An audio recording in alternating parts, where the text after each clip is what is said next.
7, Lifespan Development of the Brain and Behavior. And this is kind of a fun chapter. At least it is for me. I guess they're all fun for me since I've been through this before. Okay, well, let's go ahead and get started. Excuse me. The brain contains about 100 billion neurons and an equal number of glial cells. It is estimated that there may be as many as 100 trillion connections within the brain. While genetics play an important role in creating the brilliant creatures that each and every one of us may be, the environment guides the process of development. The most rapid brain growth is during gestation, but it continues to expand markedly through the language acquisition years. For an egg to be fertilized and come to term, everything has to be perfect. The sperm must have its full complement of 23 chromosomes and will not be able to swim through the cervix, up through the uterus, and into the fallopian tube to penetrate the ova unless it is perfect. Only the perfect ones are the ones that make it. And that's one of the reasons why it's such a long trip and why there are millions of sperm that are deposited in the reproductive area in order to impregnate a female. The ova must have its full complement of 23 chromosomes and be in the right position when the sperm reaches it. For implantation to take place, the uterine wall must be ready for implantation. The zygote must implant near the top of the uterus. Adequate vascularization must take place between the embryo and the uterus. Growth and cell division must take place in a continual and balanced pattern. And if all of this doesn't take place, then the zygote will be spontaneously aborted. In other words, it will not implant, and it will just, despite the fact that it's fertilized, it will pass through the reproductive area in the menstrual flow. As soon as the sperm penetrates the ova, the structure becomes a zygote. Within 12 hours, the single cell divides into two cells. Within 2 weeks, the zygote becomes an embryo and divides into 3 distinct layers. The nervous system develops from the, and this is what did I say, 2 weeks? It takes 2 weeks for it to start dividing into layers. The nervous system develops from the outer layer of the three layers, the ectoderm. The ectoderm grows into a flat oval plate. The cells of the plate do not grow at the same rate, and a groove develops. This groove is known as the primitive streak, and this will become the brain. Actually, it'll become the spinal column. As the cells become the central nervous system, as the cells continue to divide, the groove slowly grows into the neural tube. The front or anterior portion of the tube divides into 3 structures that will become the hindbrain, the midbrain, and the forebrain. By the 8th week of gestation, the fetus has developed all of the rudimentary organs in its body. The brain at this time takes up 1/2 of the fetus's mass. The brain will continue to grow through the teenage years. This is the 8th week of gestation. 8th week. What is that? 2 months into your pregnancy. Nervous system development takes place in 6 stages. Neurogenesis, the formation of neurons. Cell migration, movement of neurons to form nerve cell populations. Differentiation, development of distinctive types of neurons. Synaptogenesis, development of synaptic connections as axons and dendrites grow. Neuronal cell death, selective death of neurons. And synapse rearrangement, refinement of synaptic connections. The first stage of nerve system development is neurogenesis. This is when the nerve cells are produced. Nerve cells themselves do not divide, but the prenerve cells, which are located in the inner layer of the neural tube, do divide and create a closely packed layer of cells called the ventricular zone. The cells of the ventricular zone continue to divide and give rise to daughter cells, which also divide. All the body's neurons and glial cells are derived from ventricular mitosis. Mitosis just means something dividing and making 2 parts, and that's what mitosis is. Meiosis is where something is just created, but mitosis is where one entity divides in half and becomes two. Neural cells will be completely developed by birth. So all the cells you're going to have in your brain are there. You're not going to develop any new cells. What will happen, however, is synaptic connections will take place, and that's what makes you so smart. Each neural structure in the brain will develop at the same time in gestation for all humans. Neurons of the developing nervous system are always on the move.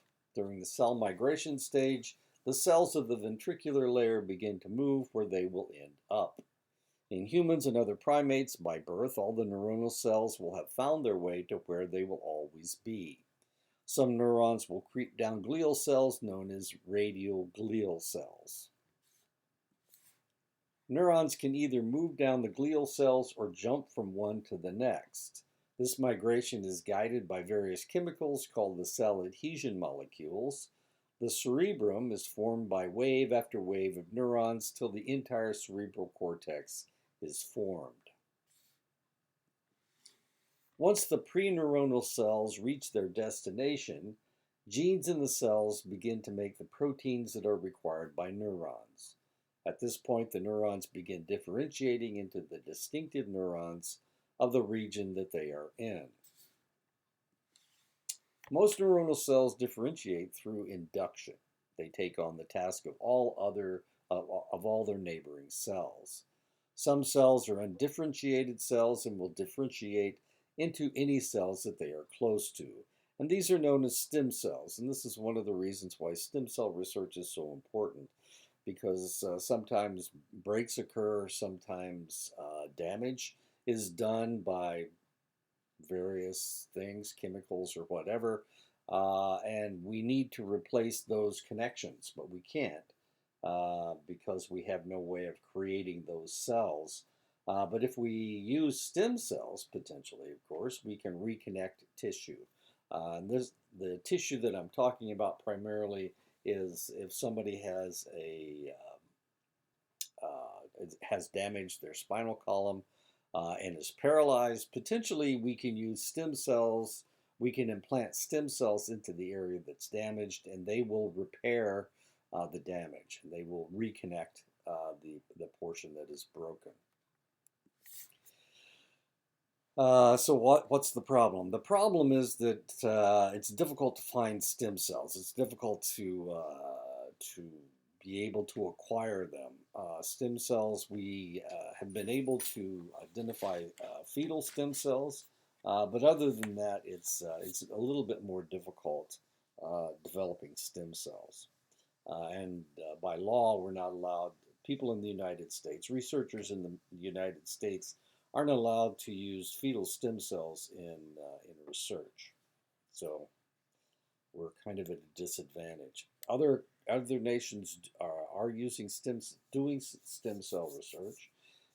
So potentially somebody's going to discover something, and we're going to be able to repair the damage done to a spinal column, to a paraplegic or a quadriplegic, and we'll be able to repair that. The other thing that we could do is somebody with Parkinson's disease, or somebody with Alzheimer's disease, or somebody with who's had a stroke. Potentially, we could implant stem cells in the damaged area, and it will make new connections between the cells. When neurons migrate to their final destination, they start the process of synaptogenesis. Axons and dendrites begin to web out, making contact with the cells that they're going to be responding to. This is done through swollen ends of dendrites and axons called growth cones. The growth cones reach out using fine filaments, and these are known as filopodia, or plates, lamellipodia. I thought I had a picture. Okay. Growth cones are drawn by chemical signals called chemoattractants. Growth cones can also be repelled by chemical signals called chemorepellents. As adults, we maintain synaptogenesis structures, dendritic growth cones, axonic chemoattractants, and chemorepellents. Synapses can form rapidly on dendrites and dendritic spines. The number of spines increase rapidly after birth and are affected by experience. And that's one of the reasons why it's very important for a baby to be stimulated in one way or another. Things that they see, things that they feel. So one of the reasons why they put everything in their mouth, they're trying to experience all of these different things and create mass in their brains. And it works. The more stimulation they get, of course, the more you talk to your baby, the more you read to your baby, the more you interact with your baby, the more of these connections that will be made. Neuronal cell death, apoptosis, is crucial to brain development, especially during the embryonic stages. Neuronal cell death changes from 20 to 80%, varying from region to region of the brain and spinal cord. An area needs only so many neurons and synapses, and as the area grows, more neurons than are needed flood into the area to ensure that the most perfect neuronal structure and synapse are created. The cells that die are self-selecting to die. They are committing suicide. In essence, they are committing suicide. All cells carry a death gene that causes a sudden influx and release of calcium ions that causes the mitochondria to release a protein called Diablo. And of course, Diablo is Spanish for the devil. Diablo binds the inhibitors of apoptosis proteins, IAPs, that have been inhibiting a family of proteins called caspases. So we have the Diablo being released, and the Diablo binds with the inhibitors of the apoptosis proteins that inhibit a family of protein called caspases. So what does a caspase do?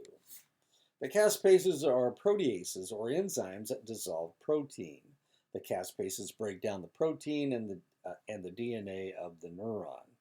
Normally, Diablo is inhibited by BCL2, cells that are able to make proper and adequate synaptic connections are the ones that live, while those that don't die, rather than make a poor connection.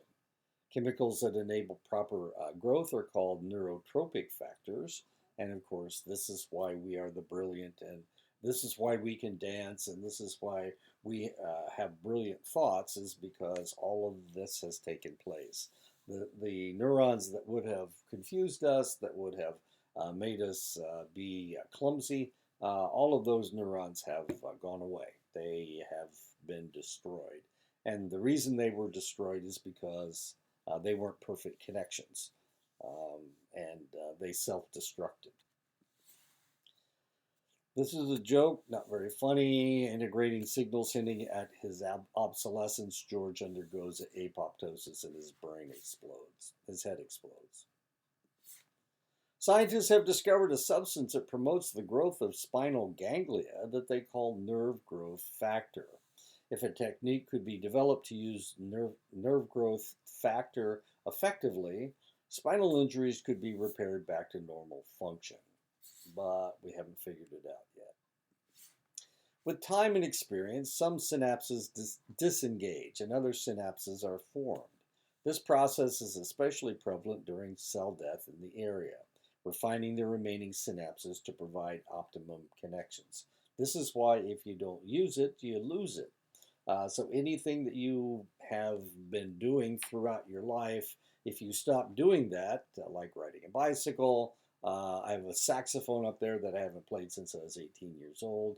And I'm just wondering if I could actually play that saxophone and read music. I haven't read music since I was 18 years old, 17 years old actually. So it's possible that all that has gone away. Why? Because you have to use it or lose it. So there you go. While neurons and glial cells develop from the same source cells, scientists don't know what informs the cells to end up as one or the other.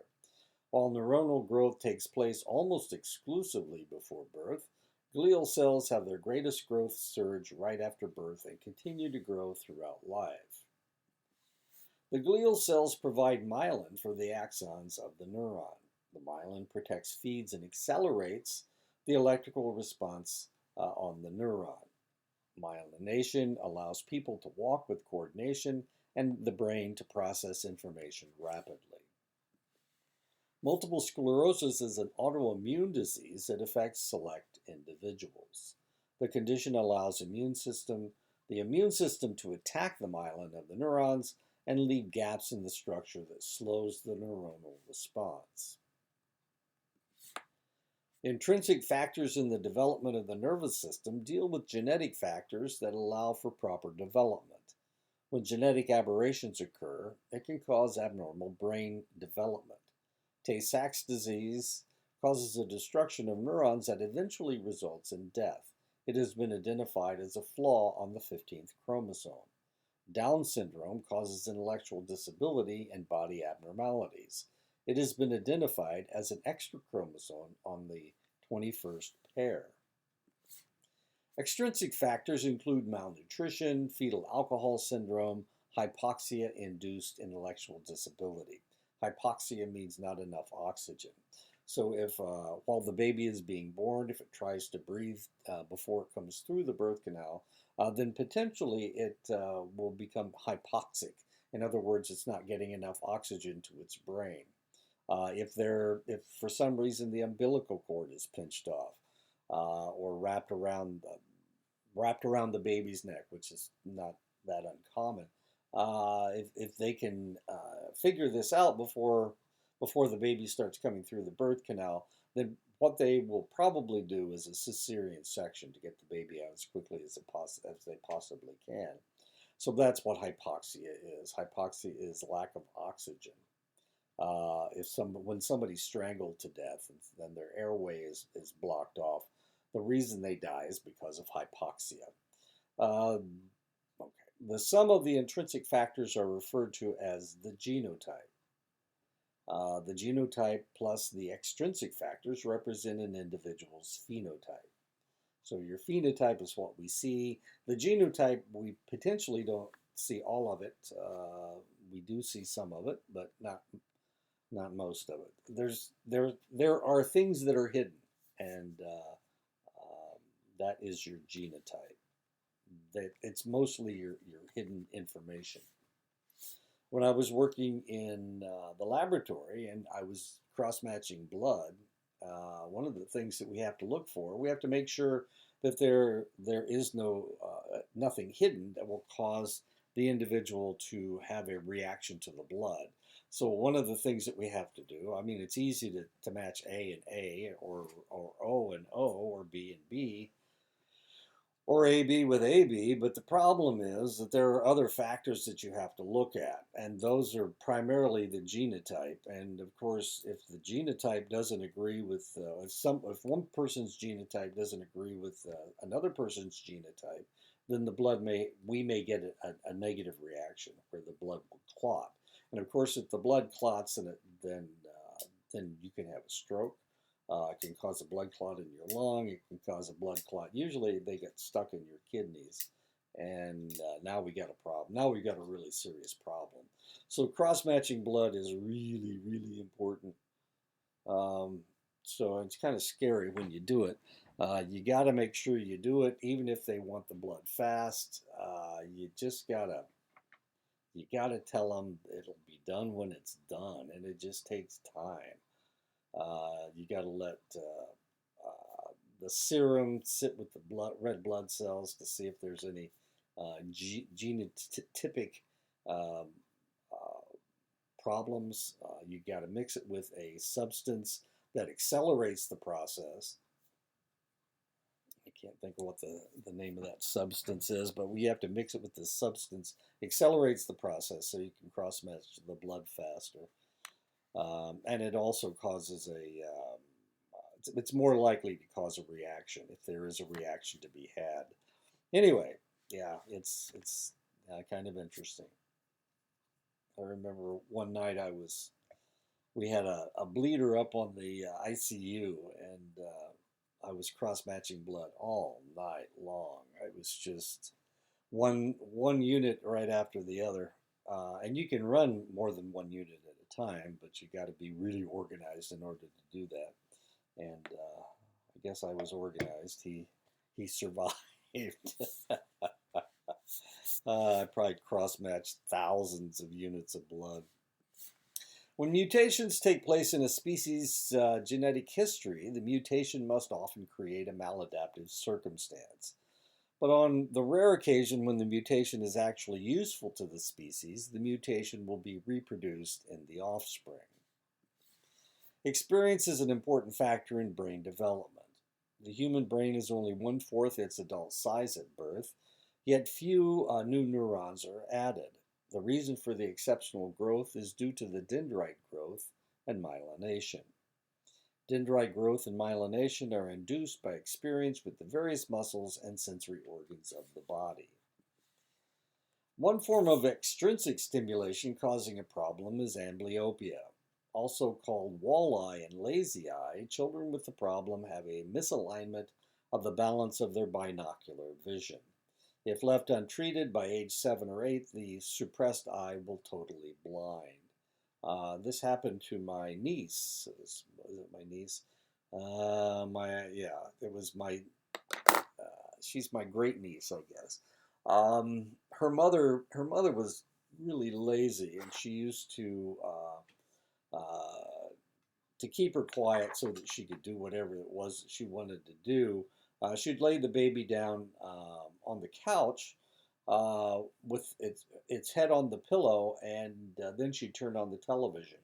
And then she'd give it a bottle. So she could actually only see television with one eye.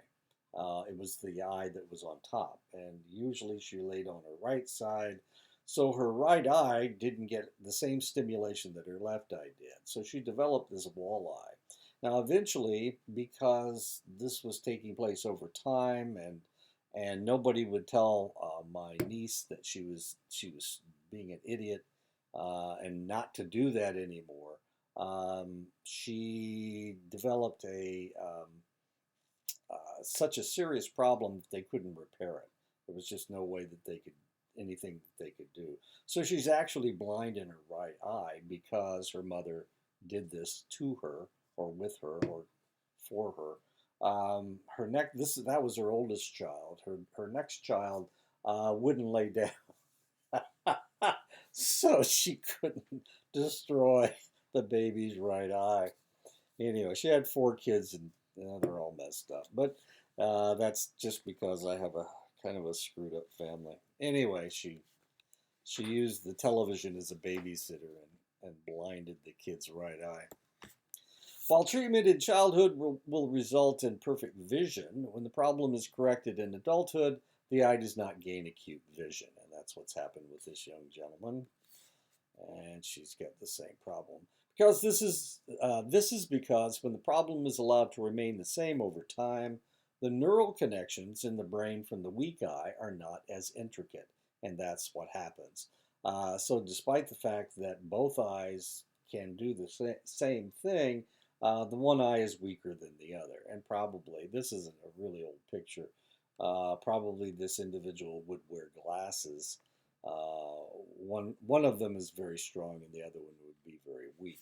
There's a way to correct this, and that's what it is. You have to cover up the strong eye and allow the weak eye to get stronger. Understanding of amblyopia and other asymmetrically balanced neural connections has been studied by performing binocular deprivation research on laboratory animals. And the first animal that they did this with was a cat. Researchers have discovered that sensory organs have a sensitive period when the neural development is crucial for stimulation to induce proper dendritic connections. If stimulation does not occur by this time, recovery to a normal state is impossible. To understand why people tend to have dominant eyes, it must be remembered that each eye represents millions of receptors vying for attention in the brain. When one eye receives more stimulation than the other, some of the synapses in the brain connected to the unstimulated eye become weaker. While most synapses do not fluctuate in their strength with stimulation, some do. And these synapses are known as Hebbian synapses. So the ones that are influenced by stimulation, those are the Hebbian synapses. 75 years ago, the leading cause of intellectual disability in the United States was phenylketonuria, or PKU.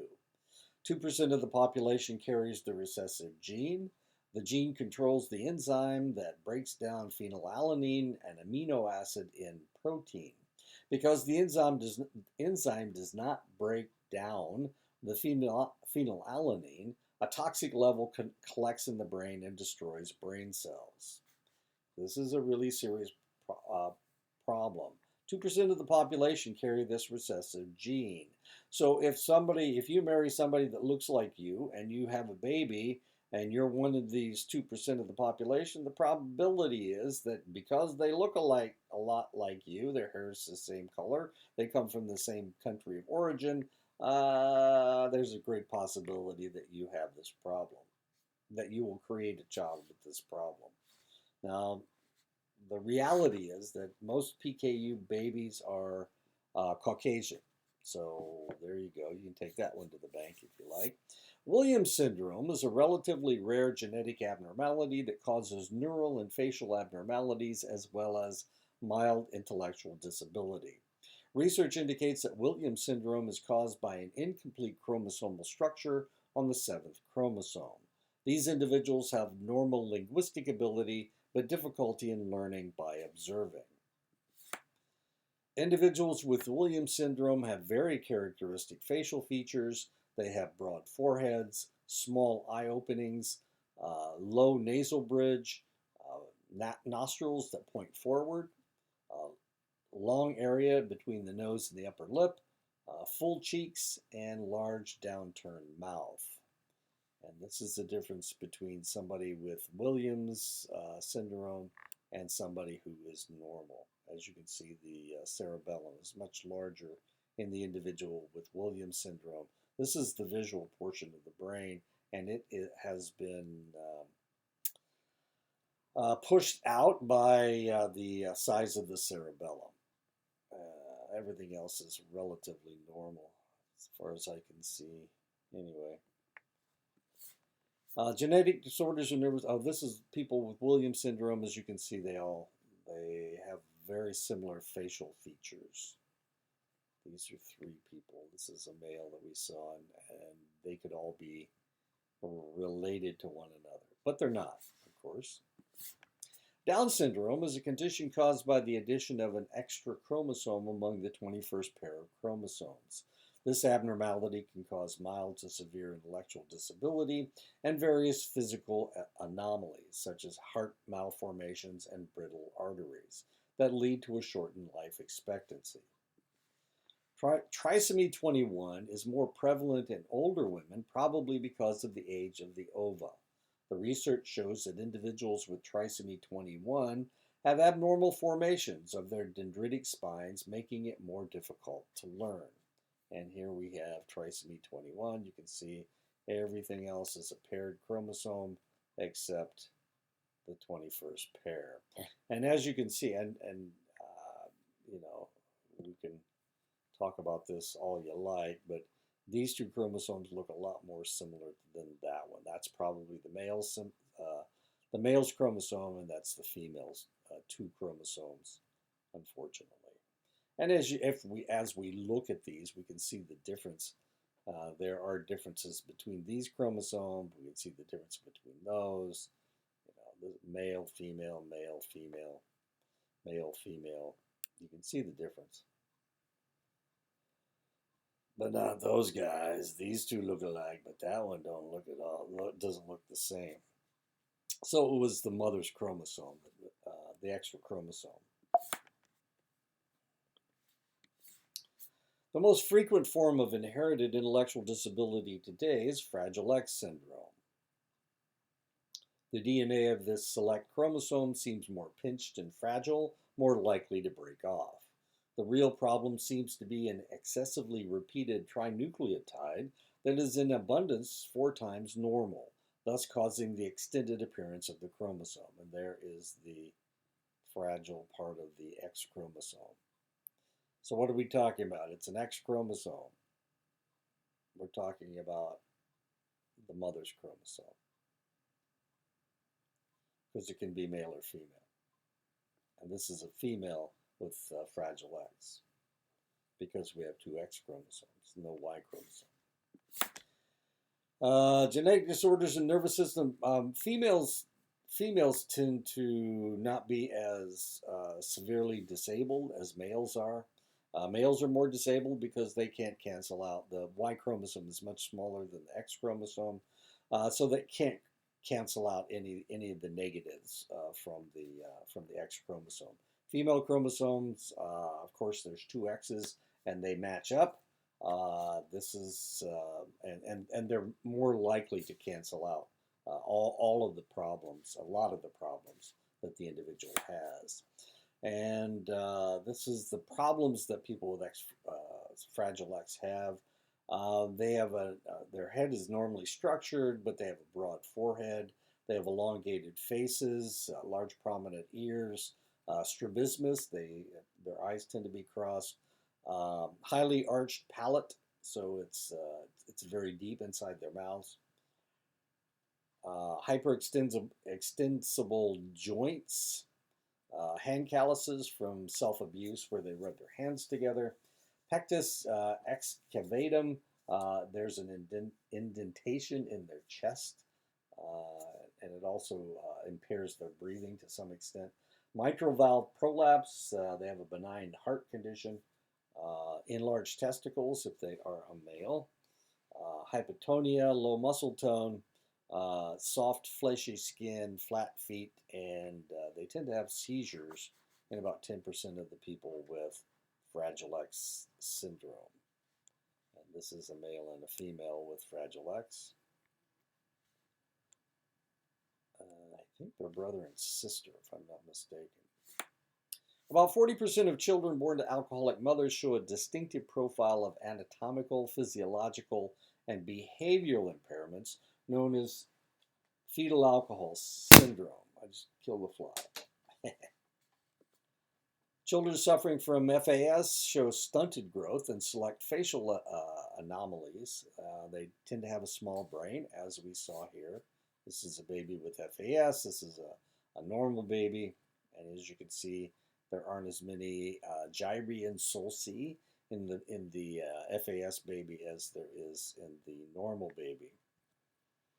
Small brain, small eye sockets, just like in Fragile X. Flat midface, distinctive philtrum, and this is the philtrum right here.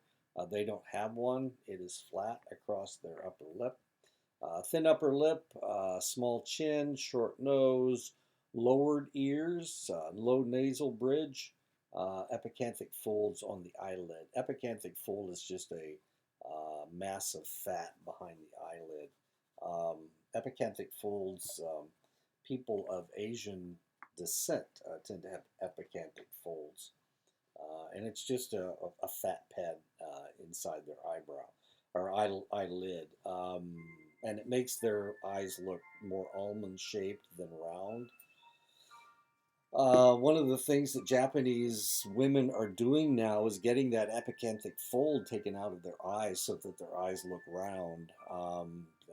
You're going to think this is really strange, but the reason they are doing that is because of hentai cartoons where the people have such big round eyes. You know, we do anything to look good, I guess, and looking like a cartoon is one of the things. They dress up like cartoon characters sometimes. So anyway, that's what happens. My sister has epicanthic folds, as odd as that is. I don't, but she does. Just one of my sisters, of my 2 sisters. Does it have something to do with being Asian? No, it doesn't. There are other people with epicanthic folds that aren't Asian at all. And like my sister, she has the same. She has a similar genetic structure that I do. Her mother and father are the same, so No, we don't have any Asian ancestry. I had my DNA checked to see what was there, and no Asian ancestry. Brain impairment is due to their small brain and brain structure problems like the almost absent corpus callosum, which is the connection between the hemispheres of the brain, and reduction of cerebral cortical gyri, folds in the brain that gives it more surface. Intellectual disability can be mild to severe, possibly depending on the time during pregnancy and level of consumption. And this is what a normal corpus callosum looks like. That's the white portion right here. And this is a FAS baby. As you can see, there's almost no corpus callosum at all. You can also see that there are a lot more convolutions in this individual's brain and not nearly as many in this brain. And of course, we saw that back here as well.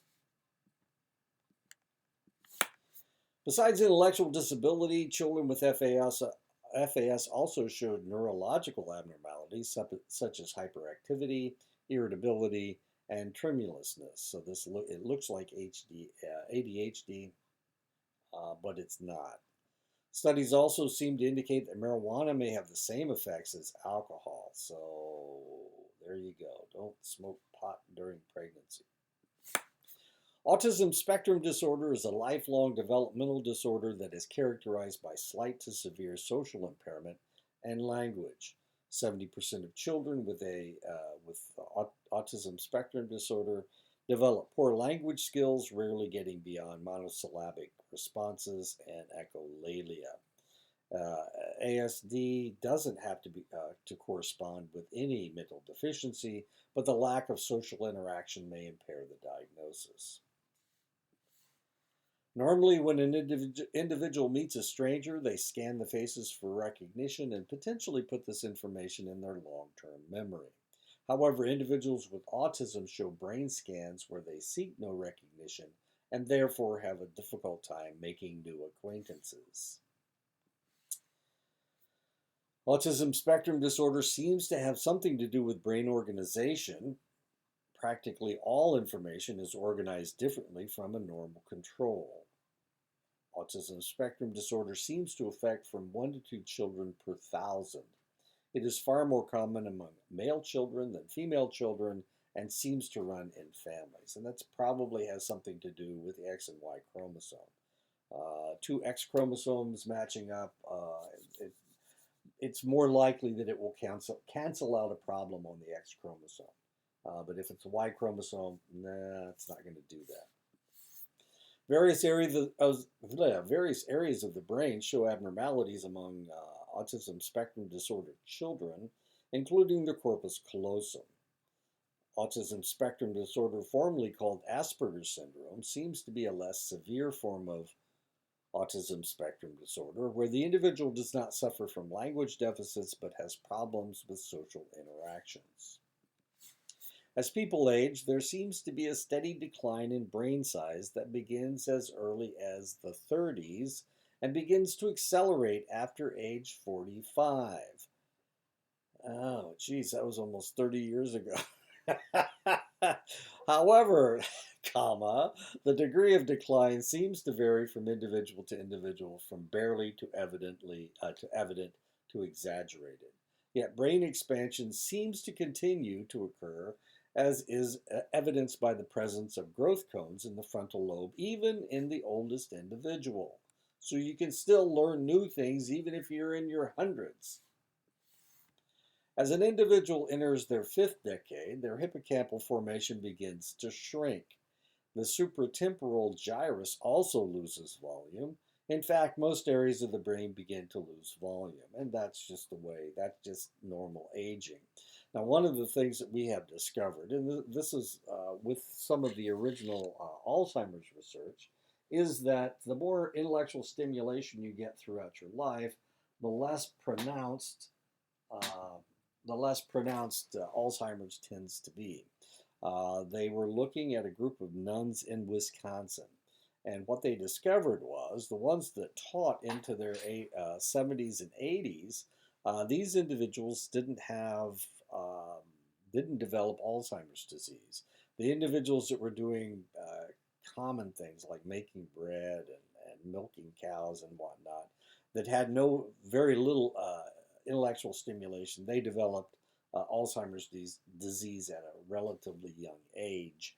So this is one of the things that this is one of the reasons why you may see your grandparents playing games online, or my wife puts puzzles together. I haven't quite figured that one out yet.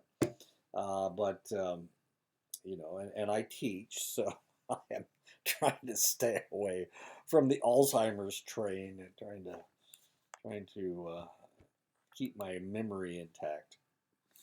Doesn't always work. Over 4 million Americans suffer from Alzheimer's disease. Oddly, the possibility of developing symptoms of Alzheimer's increases with age until the age of 85. And then it starts to decline for those people who have never developed the symptoms. Why? Because they've never developed the symptoms at they're 85 years old. How much longer are they going to go? Well, maybe into their 90s, like Queen Elizabeth. She did a pretty good job. She lived to be 96. So there you go. I would not sneeze at 90 at making it to 96 years. At this point, I'm 70, almost 73. I'll be 73 next month. October 12th. Oh, today's 12th, so it's a month away. Alzheimer's disease starts as memory loss, but progresses into greater and greater cognitive function decline until the individual can no longer carry on a conversation. Alzheimer's is accompanied by a marked cortical atrophy, especially in the frontal, temporal, and parietal areas. I have an aunt that died of Alzheimer's disease. My sister seems to be losing a bit of her memory, mainly because she doesn't do anything at all. She doesn't do anything intellectual.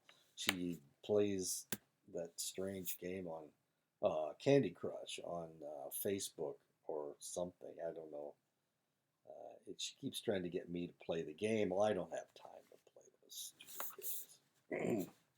Anyway, that's about all she does. She watches television. I'm not sure what she watches. The brains of Alzheimer's patients show degeneration of axon terminals and dendrites caused by the buildup of beta amyloid forming senile plaque. Amyloid precursor protein is bound to two enzymes, beta secretase and presenilin. If one of these enzymes mutates, amyloid plaque will begin to build up. Some cells show abnormalities called neurofibrillary tangles.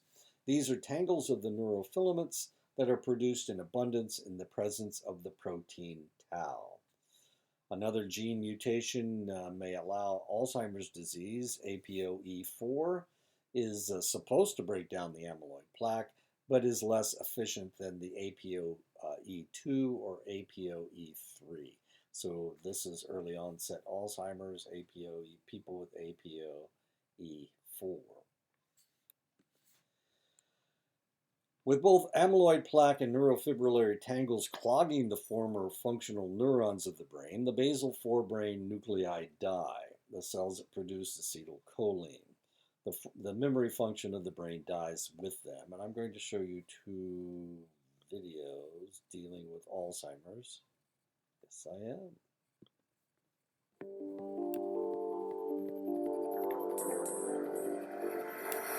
So you can see what it looks like.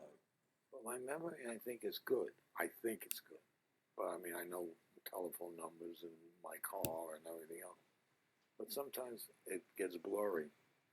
My memory, I think it's pretty good. But important things I don't seem to remember. If I could, I would be out of college. I was in denial about how bad the Alzheimer's was, but I saw it progressing. It was getting worse.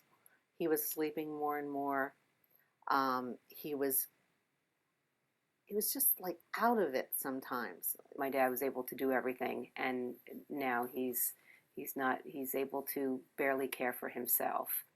William and Harvey are just two of the 5.3 million people in the United States living with Alzheimer's disease, according to the Alzheimer's Association. and a new case is diagnosed every 70 seconds. Alzheimer's disease is what we call a progressive neurodegenerative disease, and that's just a fancy way of saying that cells in the brain, or neurons, are dying because of the disease process. While no one really knows what causes Alzheimer's, some of the signs include impaired memory, restlessness, language deterioration, emotional apathy, impaired behavior, and confusion. And the family is great. We had 2 sons, and one was a PhD, and I can't remember the other one. My father, he used to own a gin mill. Then he went into the butcher shop business, and he also delivered beer and soda around town and people working for him. It was an interesting life. He made it interesting, so did my mother. And they're still both around, too. Now I'm 92 years old. How about that?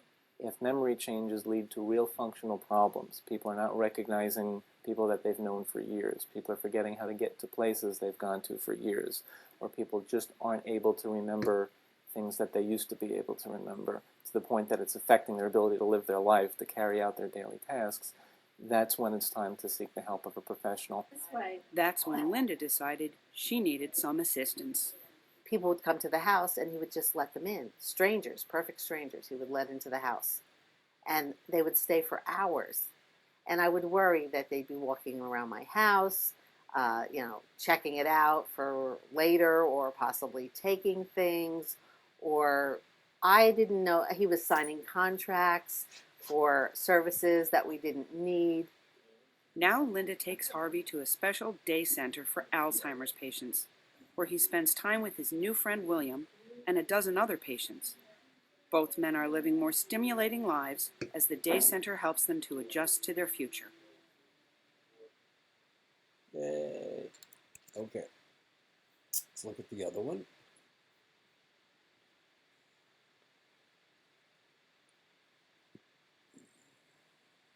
Right, okay. This is Masterclass. Everything you ever wanted to do, taught by the best to ever do it. It's thousands of lessons with intimate access to Mariah, Malala, Metallica, and so many more. All for $15 a month. Oh, for all of them? Got it. Masterclass. Masterclass, okay.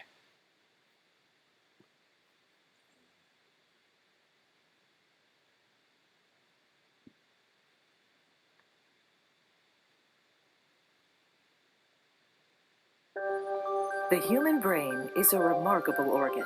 Complex chemical and electrical processes take place within our brains that let us speak, move, see, remember, feel emotions, and make decisions. Inside a normal, healthy brain, billions of cells called neurons constantly communicate with one another. They receive messages from each other as electrical charges travel down the axon to the end of the neuron. The electrical charges release chemical messengers called neurotransmitters. The transmitters move across microscopic gaps or synapses between neurons. They bind to receptor sites on the dendrites of the next neuron. This cellular circuitry enables communication within the brain. Healthy neurotransmission is important for the brain to function well. Alzheimer's disease disrupts this intricate interplay. By compromising the ability of neurons to communicate with one another, the disease over time destroys memory and thinking skills. Scientific research has revealed some of the brain changes that take place in Alzheimer's disease. Abnormal structures called beta amyloid plaques and neurofibrillary tangles are classic biological hallmarks of the disease. Plaques form when specific proteins in the neuron's cell membrane are processed differently.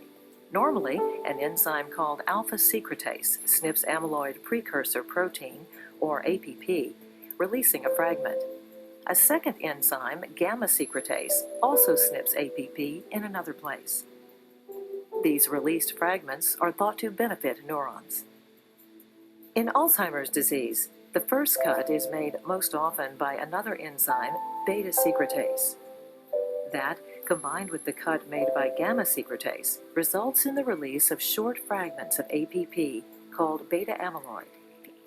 When these fragments clump together, they become toxic and interfere with the function of neurons. As more fragments are added, these oligomers increase in size and become insoluble, eventually forming beta amyloid plaques. Neurofibrillary tangles are made when a protein called tau is modified. In normal brain cells, tau stabilizes structures critical to the cell's internal transport system. Nutrients and other cellular cargo are carried up and down the structures called microtubules to all parts of the neuron. In Alzheimer's disease, abnormal tau separates from the microtubules, causing them to fall apart. Strands of this tau combine to form tangles inside the neuron, disabling the transport system and destroying the cell. Neurons in certain brain regions disconnect from each other and eventually die, causing memory loss. As these processes continue, the brain shrinks and loses function. We now know a great deal about changes that take place in the brain with Alzheimer's disease, but there is still much to learn.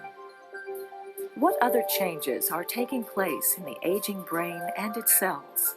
And what influence do other diseases, genetics, and lifestyle factors have on the risk of developing Alzheimer's disease as the brain and body age? Scientific research is helping to unravel the mystery of Alzheimer's and related brain disorders. As we learn more, researchers move ever closer to discovering ways to treat and ultimately prevent this devastating fatal disease. Yay! And I believe that is the end of the chapter. Yep, there we go. Okay, so I'll talk to you guys next week. Have a good week.